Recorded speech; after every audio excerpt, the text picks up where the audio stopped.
Hello नमस्कार दोस्तों, welcome to cues column. इस वीडियो में हम बात करेंगे सीबीआई के बारे में, क्योंकि काफ़ी चर्चा में रहती है और हमें इसके बारे में पता होना चाहिए कि एक्चुअली में ये बनी कैसे, क्या फंक्शन है और इससे रिलेटेड जो भी चीज़ें हैं वो इस वीडियो में हम जानने की पूरी कोशिश करेंगे। तो चलिए शुरू करते हैं। तो देखिए, मैं इस पूरी टॉपिक को स्टोरी की तरह आपको समझाना चाहता हूँ ताकि आपको बहुत याद करने के लिए बहुत एफर्ट ना डालना पड़े।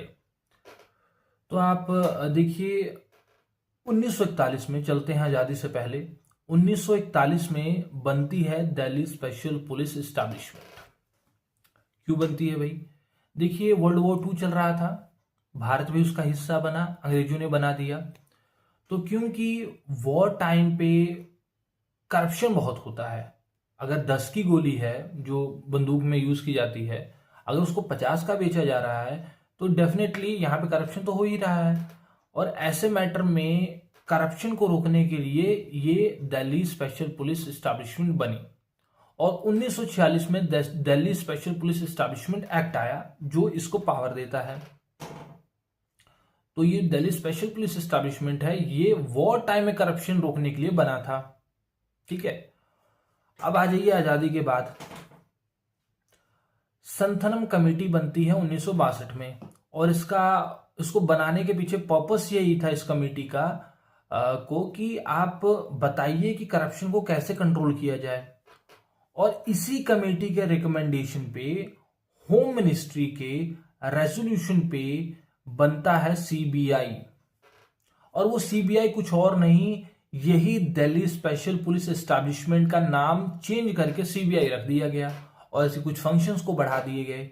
तो आप कह सकते हैं कि जो दिल्ली स्पेशल पुलिस एस्टैब्लिशमेंट थी, इसी का नाम चेंज करके सीबीआई हो गया और कुछ फंक्शंस बढ़ा दिए और बन जाती है सेंट्रल ब्यूरो ऑफ इन्वेस्टिगेशन। ठीक है, तो चलिए आगे बढ़ते हैं। देखिए, जो सीबीआई के अब हम बात करें कंपोजिशन की कि जो सीबीआई के डायरेक्टर हैं वो कैसे चुने जाते हैं। देखिए, जो सीबीआई के डायरेक्टर हैं उनको सिलेक्शन कमेटी के द्वारा चुना जाता है, क्योंकि ऐसा तो नहीं है ना कि भारत में एक ही व्यक्ति होंगे जो उतने क्वालिफाइड होंगे। बहुत सारे लोग हैं, बहुत सारे ऑफिसर्स हैं जो सीबीआई के डायरेक्टर हो सकते हैं, लेकिन उनमें से किसे चुना जाएगा ये डिसाइड करती है सिलेक्शन कमेटी। सिलेक्शन कमेटी में कौन कौन होते हैं? Prime minister, leader of opposition और चीफ जस्टिस ऑफ इंडिया। ये तीन जो लोग हैं, ये आपस में सहमति कह सकते हैं, आपस में सलाह करके किसी एक ऑफिसर को डायरेक्टर ऑफ सीबीआई अपॉइंट किया जाता है।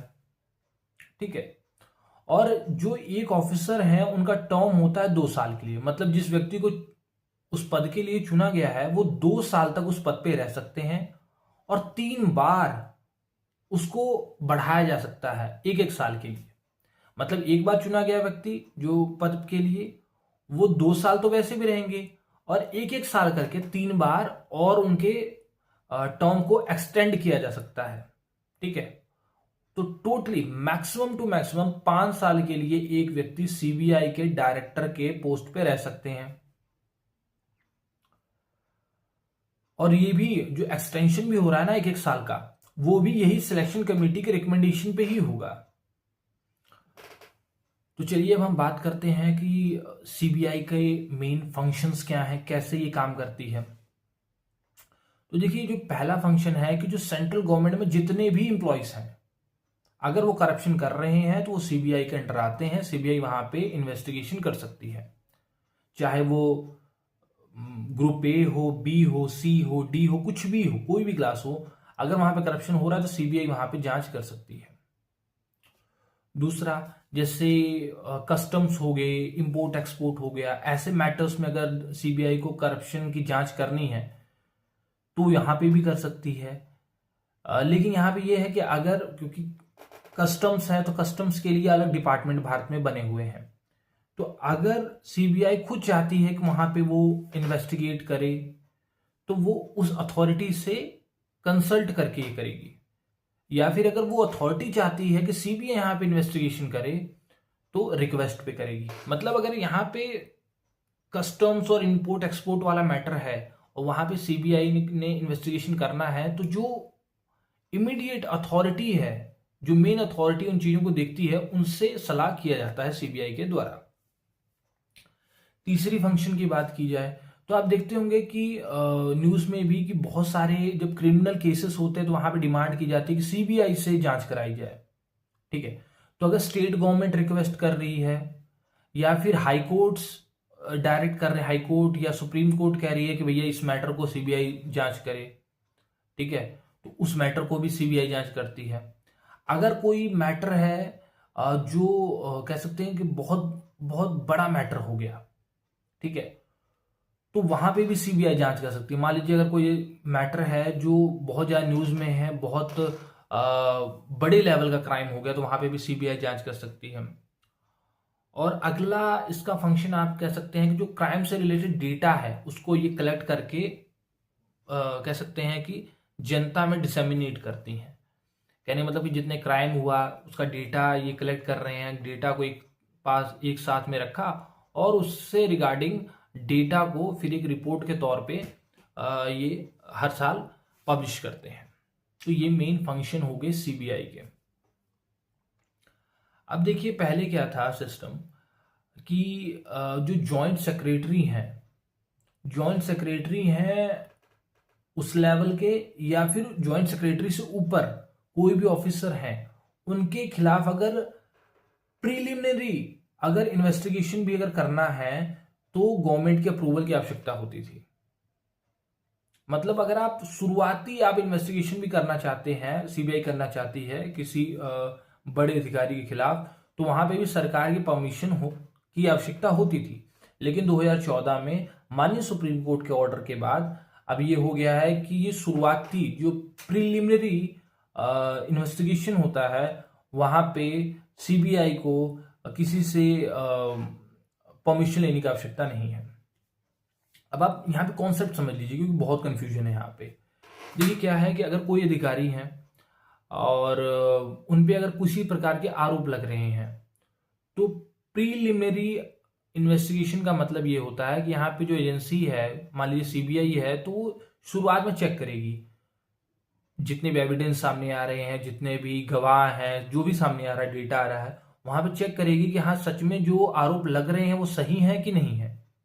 अगर वहां पे ही लग रहा है कि नहीं यार ये ना कुछ मैटर लग नहीं रहा है, इस ऑफिसर को ऐसे ही फंसाया जा रहा है, तो बात ही खत्म हो जा रही है। लेकिन अगर किसी पर आरोप लग रहे हैं और ये शुरुआती जो जांच हो रही है, आप कह सकते हैं ट्रेलर है ना, ट्रेलर में ही समझ आ रहा है कि नहीं यार कुछ तो झोल है, यहाँ पे कुछ तो है मैटर, तो अगर वहां पे लग रहा है कि हाँ यहाँ पे कुछ मैटर है, तो फिर आता है प्रोसिक्यूशन का स्टेज आ जाता है। फिर वहां पे अगर वहां पे वो ऑफिसर लग रहा है कुछ इसने गड़बड़ की है, तो अब प्रोसिक्यूशन के स्टेज पे सीबीआई परमिशन मांगती है उस अथॉरिटी से, उस गवर्नमेंट से कि भैया यहाँ पे लग रहा है कि इन्होंने कुछ गड़बड़ी की है, धांधली की है, आप हमें परमिशन दीजिए, ये रिपोर्ट है ये देखिए, और हमें परमिशन दीजिए कि हम आगे क्या मेन इंक्वायरी शुरू करें।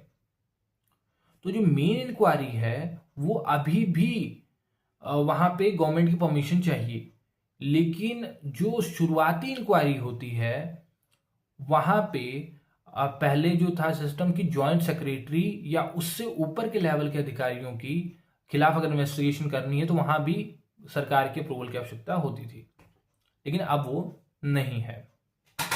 ठीक है, अब यहाँ पे एक जो कॉन्सेप्ट है वो है कि देखिए क्योंकि सीबीआई भी करप्शन के मैटर में जांच करती है और पुलिस भी करती है, तो मैटर तो सेम है, तो अगर ऐसा करप्शन का मैटर आ रहा है तो पुलिस जांच करेगी कि सीबीआई करेगी, कैसे डिसाइड होगा? तो देखिए यहाँ पे एक सिस्टम ये लाया गया है कि अगर कोई मैटर है जो मेनली केंद्र सरकार से जुड़ा हुआ है, केंद्र सरकार के एम्प्लॉयज से जुड़ा हुआ है, लेकिन वहां पे हाँ कुछ स्टेट गवर्नमेंट के भी लोग आ रहे हैं, तो वो चीज को उस केस को सीबीआई हैंडल करेगी। मान लीजिए कि केंद्र सरकार के किसी डिपार्टमेंट में कुछ घोटाला होता है, कुछ अधिकारी घोटाला करते हैं और उसके साथ एक दो किसी स्टेट के भी अधिकारी घोटाला करते हैं, तो ये मैटर सीबीआई देखेगी। इसी तरीके से अगर कोई स्टेट गवर्नमेंट में कोई ऐसी गड़बड़ी होती है या स्टेट गवर्नमेंट का कोई अधिकारी गड़बड़ी मेनली ऐसा करता है जिसमें सेंटर के भी एक आध अगर अधिकारी हैं, तो वो मैटर स्टेट गवर्नमेंट की वो पुलिस देखेगी। ठीक है, आप डिफरेंस समझिए कि अगर कोई मैटर मेनली सेंट्रल गवर्नमेंट से जुड़ा हुआ है तो सीबीआई, मेनली स्टेट गवर्नमेंट से जुड़ा हुआ है तो पुलिस वहां की उस केस को देखेगी। और यहां पे एक बहुत ही ज्यादा न्यूज में रहने वाला कॉन्सेप्ट है जनरल कंसेंट।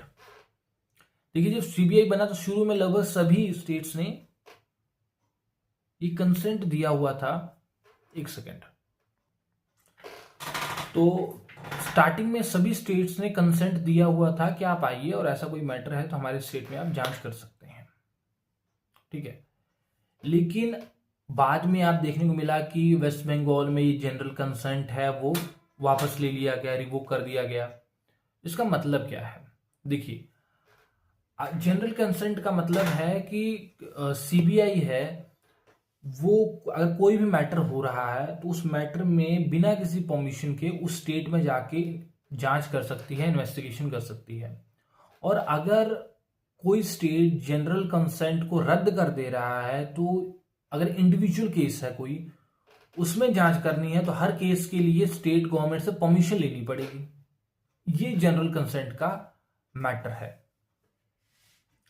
लेकिन यहां पे डिफरेंस ये समझना पड़ेगा कि मान लीजिए अगर कोई केस है वो पहले से चलता आ रहा है और अब अगर वहां पे जनरल कंसेंट का रद्द किया जा रहा है तो पहले केस में जो जब स्टार्ट हुआ था तब जनरल कंसेंट था, तो उस मैटर में कोई चेंजेस नहीं होगा, वहां पे वो जांच जैसे चल रही है वैसे चलती रहेगी।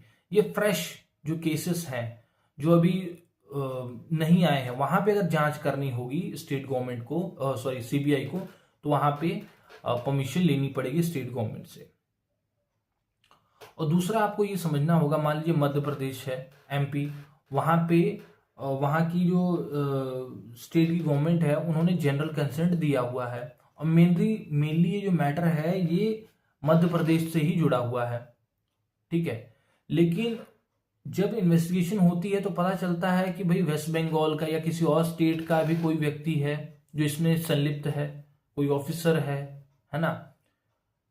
तब इस मैटर में वेस्ट बंगाल की सरकार से परमिशन लेने की आवश्यकता नहीं है क्योंकि ये मेनली मैटर है एमपी का, तो यहां पे परमिशन लेने की आवश्यकता नहीं होगी। आप समझ रहे होंगे, जो भी मैटर है जिस भी स्टेट से मेनली जुड़ा हुआ है, अगर उस स्टेट में जनरल कंसेंट है तब वहां पे कोई भी केस आ रहा है, इंडिविजुअल केस के इन्वेस्टिगेशन को स्टार्ट करने के लिए सीबीआई को उस स्टेट की सरकार से परमिशन लेने की आवश्यकता नहीं है। अगर वो जनरल कंसेंट रद्द कर दिया जा रहा है तो हर नए केस को इन्वेस्टिगेशन स्टार्ट करने के लिए उस स्टेट की गवर्नमेंट से परमिशन की आवश्यकता होगी। तो ये है मेनली कॉन्सेप्ट जनरल कंसेंट का। लेकिन अगर वो पहले के केसेस हैं वो चलते रहेंगे, उसमें कोई दिक्कत नहीं है। अगर एमपी का, मान लीजिए एमपी का केस है और एमपी ने जनरल कंसेंट दिया हुआ है, तो अगर कोई मैटर, अगर कोई तार जुड़ते हैं किसी और स्टेट से, तो वहां पे भी सीबीआई इन्वेस्टिगेशन कर सकती है और वहां पे परमिशन की आवश्यकता नहीं होगी। तो ये है एक्चुअली सीबीआई, जो आपको पता होना चाहिए। और मैंने पूरी कोशिश की है कि जितना सिंप्लीफाई कर सकूं उतना सिंप्लीफाई मैंने किया है। और अगर आपको कोई भी कंफ्यूजन रह गई हो तो आप कमेंट में बता सकते हैं। कोई नए टॉपिक के बारे में आप चाहते हैं कि मैं उस पर जल्दी वीडियो बनाऊं तो उसको आप कमेंट में बता सकते हैं। और अगर आप चाहते हैं, आपको लग रहा है कि इस चैनल पे कुछ भी प्रोडक्टिव आपको मिल रहा है, किसी भी तरीके से आपकी हेल्प हो रही है, तो आप चाहें तो चैनल को सब्सक्राइब भी कर सकते हैं। आपको ये वीडियो कैसा लगा आप जरूर बताइएगा। Thank you very much.